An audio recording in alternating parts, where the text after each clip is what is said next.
Music is one of the most universal ways of expression and communication for humankind and is present in the everyday lives of people of all ages and from all cultures around the world.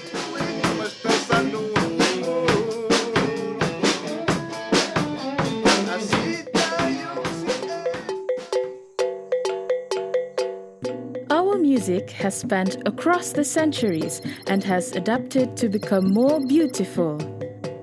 Music represents an enjoyable activity in and of itself, but its influence goes beyond simple amusement.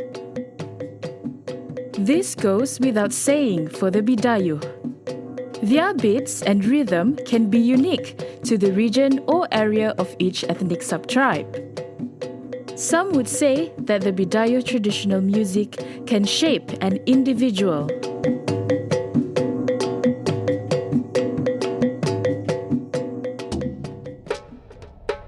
You know, the Bidayuh community is very much well known for festive with music.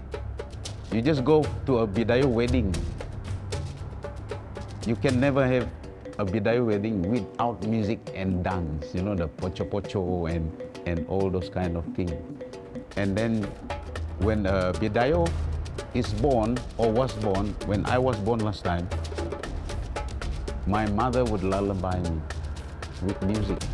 We call it the beris, you know, the beris, yearn, si boos, nang dawa, and so on and so forth. So, since birth, and when we grew up, we would bring our transistor, the old transistor radio, tune it on the whole day, listening to music. So I would say, when you talk about Bidayuh, you talk about music. The Bidayuh community, where they planted paddy, you know, they are near to nature. They work in the jungles and so on. And so this gives them a character whereby they are very peaceful people, very friendly, very polite, you know. Never heard of people saying, oh, the Bidayuh are so garang or so fierce. I think the music has shaped us very, very much, especially the traditional music, which I would say originates from the sound of their surroundings, the nature around them. When you listen to the gong, the Bidayuh gong, the rejang bau, you talk about that and the Bidayuh. They know us through our music. And of course, now with the you know, the progress, the technology, the Bidayuh music, the Bidayuh traditional band, they are known to people, and it's a chance to earn some money, you know. And that will improve our economy.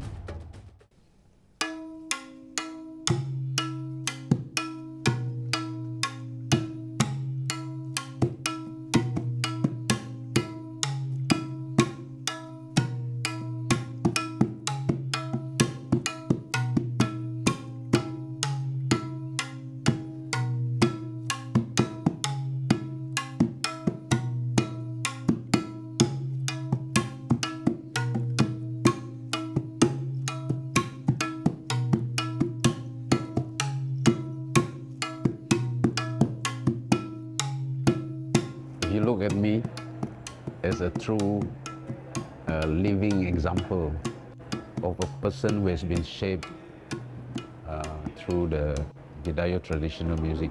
You know, I love the Bidayuh prutuang. And when you play the prutuang, for example, the sound, the melody, and even the harmony that it produces, and also the rhythm, it actually resembles the nature, you know, the sound of the birds, the woodpeckers, the other birds in the jungle, and it gives you peace. So before the burning season, after the felling, when the bamboos begin to dry up, we would get the bamboo and make them into different things.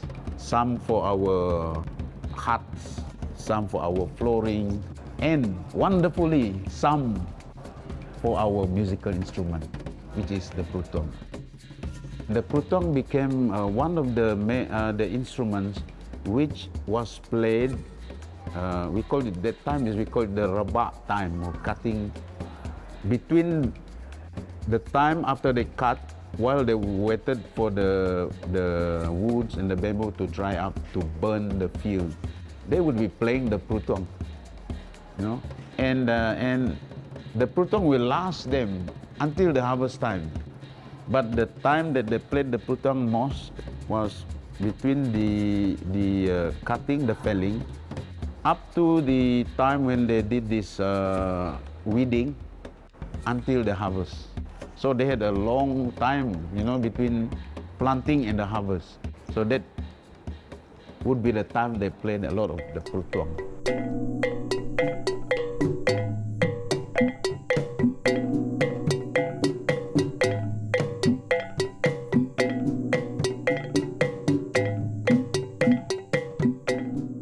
The gong actually were bought from the Chinese, but I would think that it is really an authentic because the Bidayuh never asked the Chinaman how should we play the gong. The Chinese only sold the gong to them.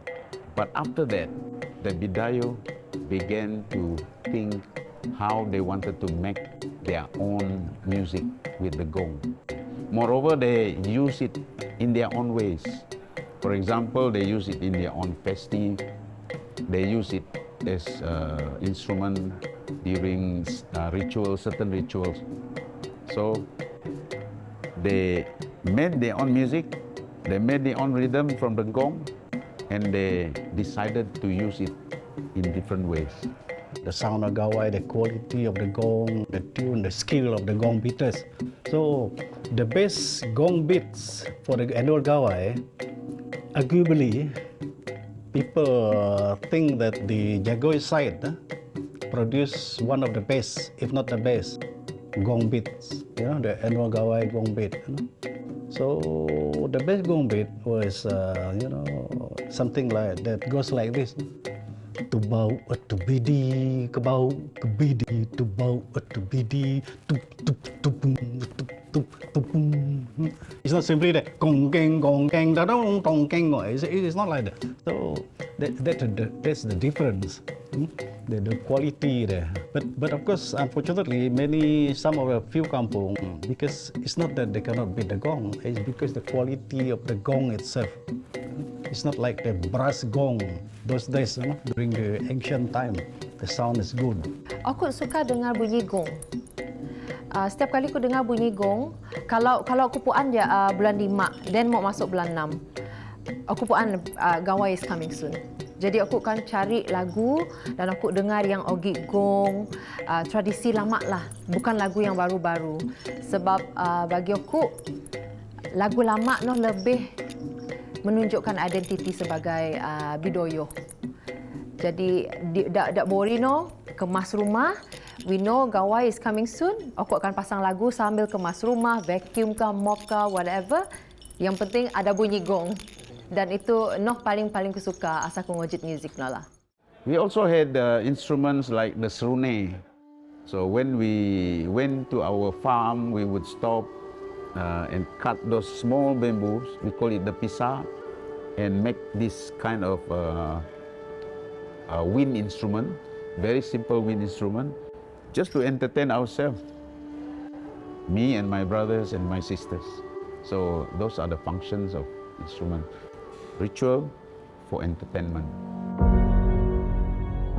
Whilst the potential for musical behavior is a characteristic of all human beings, its realization is shaped by the environment and the experiences of individuals, often within groups. Music is an art that, in one guise or another, permeates every human society. Passed down through generations, traditional art provides a shared experience for the entire community. With values, cultural practices, and belief systems embedded in these art forms, they often form a common language through which the different communities that fabricate the society can be engaged.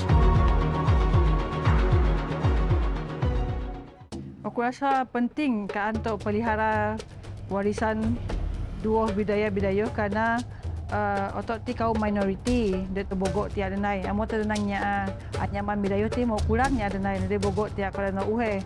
Jadi kebanyakan dia sepi hadin adalah nyari nyoma aja.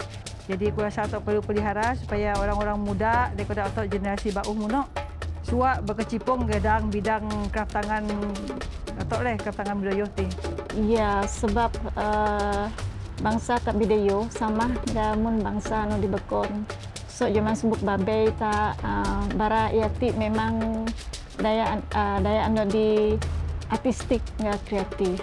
Jadi doh mustahil kembali generasi tak madin pun tak mewarisi bakat bara iati. Saya suka Bidayuh handicraft kerana saya merasa kita punya kebudayaan ni tidak banyak lagi kan. Jadi satu benda yang membuat saya paling suka kerana saya melihat kita punya Bidayuh handicraft ini sangat limited dia tidak banyak. Jadi yang bestnya kita satu-satunya yang memproduksi barang-barang sebegini. Contohnya tambok dan tikar-tikar Bidayuh. Tidak ada yang sama tekniknya yang sama dengan kita punya. Dan yang bestnya lagi kita punya tambok ni salah satu yang paling tahan di dunia termasuk kita punya tikar. Itu yang bestnya. Jadi itu adalah kredit untuk saya sendirilah dan juga kaum kita Bidayuh. Bila ada benda yang begini yang mewakili kraftangan Bidayuh, saya boleh menjual di luar negara. Otomatik bila saya menjual orang pun kenal dengan kita punya barang, memperkenalkan kita punya Bidayuh punya barang. Jadi dengan ketahanan yang ada, kita mungkin boleh dapat ramai peminat dan bila ramai peminat, ramai pembelian. Bila ramai pembelian, jadi ramai permintaan. Jadi kita boleh menjadikan ini sebagai industri kraftangan di mana orang-orang boleh bekerja, khususnya kaum-kaum kita sendiri boleh bekerja dan kembali orang-orang muda kita berminat kembali lagi untuk melakukan penganyaman begitu. Jadi dia boleh menghasilkan income kepada saya dan juga kepada semua orang-orang yang berminat dan khususnya kaum kita sendiri. Jadi kita introduce kita punya produk keluar macam tu. Yo, aku memang bangga sebab melalui perniagaan itu aku sedikit sebanyak dapat memperkenalkan warisan Bidayuhku untuk bangsa-bangsa di Bokon. Bila aku nak event-event akan sekian aku oniti bangsa oniti aku akan tanam yang mo jadinya mono akan puan lah. Oni merantai otok Bidayuh, oni mempakaian otok Bidayuh. Iya, selain ku dapat inspirasi so nature, ku pun dapat inspiration so culture tak Bidayuh. Mun contoh ialah pasal sumbuk babai tak bara i masa gawe bara i berjang nyindang senyambanan. Jadi ku mo dapat inspirasi ndai painting ku pasal bara nyamba babai enggak nyamba sumbuk tak berjang nyindang. Bila ku ndai painting ku sentiasa harap da painting kuati dapat jadi wakilku sebagai Dayak Bidayuh. Jadi setiap paintingku ku akan na elemen-elemen tak Bidayuh. Soto lah bira kunde painting dayu babai berjang ga sumuk nyirindang bara pasal tarian tak tradisional tak Bidayuh. Jadi ku anda bara no puan pasal adat resam tak Bidayuh di yang penting kuati.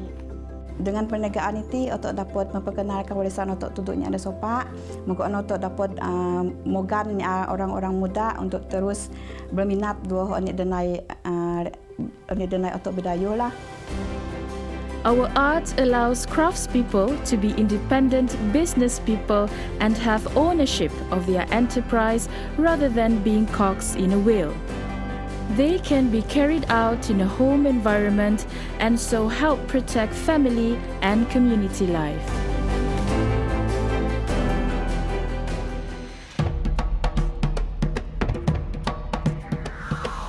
Traditional costume plays an important symbolic role in the preservation of ethnic values and cultural heritage and in the creation of a feeling of unity of the people.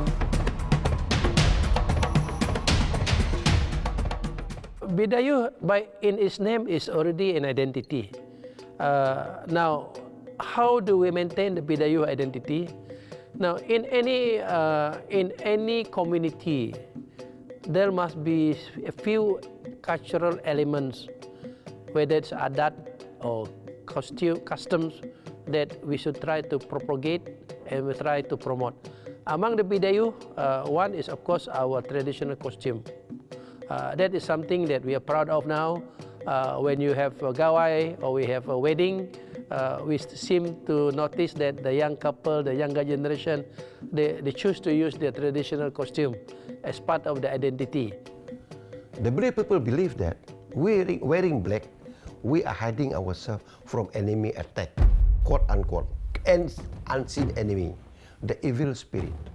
So that is actually the real reason why it has to be black. After that, we will have white. White signifies our purity, sympathy, to be together, to respect our elders who have passed away. The red color, our courage, and to reflect, not to say our braveness, but to reflect that is the courage, or that is actually the only way how we present ourselves, that we are actually peace-loving people, coming together with courage as one. We call it choker, tapi no in English lah. In Dayak Bidayuh we call it nunggua. Yes. Ti ada dalam bahasa Bidayuh odop emogane nunggua. Nunggua. Dan paling penting yo bukan saja sebagai accessories, tapi colours is very important sebab yo color hitam. Identiti Bidayuh ti adalah colournya adalah hitam, kuning, merah dan putih. Memang aku akan pakai itu sebab aku bangga dan setiap keluar dengan wakan sikian. So aku kiti, ti accessories only. Dan aku nang ti traditional Bidayuh, Bidayuh aku accessories. Dalam masa yang sama aku bangga, aku promote Bidayuh. The pangya is made of high-quality ceramic beads and pendants that is worn around the neck. Its pendants are either from the tooth of wild animals or artificial tooth that add a modern touch to the necklace. The pangya is a very colorful rows of beads stitched or tied together with strings of nylon or small wire stripe. It is an ideal accessory for Bidayuh women, which can be worn during official functions, cultural dinners, and also for everyday use. The pangya is one of the Bidayuh's identities and a must-have for Bidayuh ladies. Bagi aku, itu bukan je, it's not just about costume, tapi itu adalah identity sebagai seorang dayung Bidayuh. This one, so kati sampai ke bawah. Itulah identiti dayung Bidayuh. Dan setiap kali aku pakai kostum tu, aku dapat rasakan bahawa aku dapat saya sangat strong sebagai seorang wanita. Dan this is something that I must promote always. Not only my costume, tapi ani bahasa aku bahasa Bidayuh ti. Jadi ti antara semangat aku sebagai seorang dayung Bidayuh. Some Bidayuh costumes also carry spiritual significance. The bumbo is used for spiritual relevance towards any Bidayuh Gawai celebrations. According to Bidayuh folklore, the bumbo is said to be a spiritual guardian. The costume is designed to be a direct resemblance to this mystical Bidayuh creature.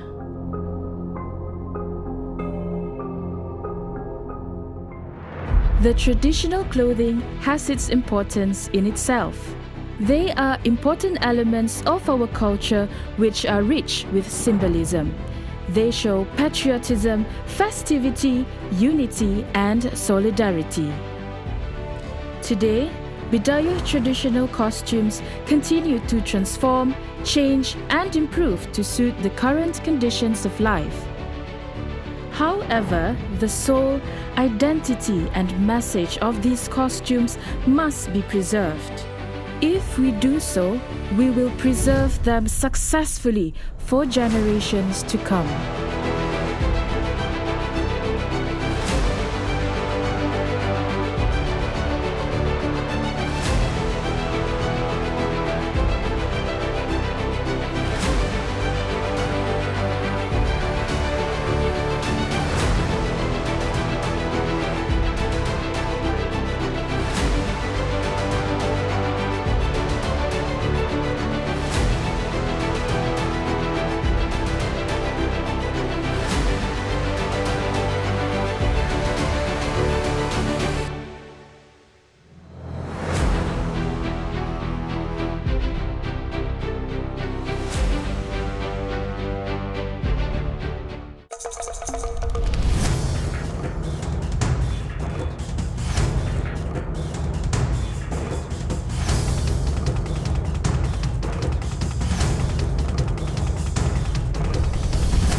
Metuhayadi hanya bidaput Gancak asen ku menang Masih kamu tiang jangiamu Wang adim biraga tangan ku mulas pambi Tanginamu ngenyang Gancak asen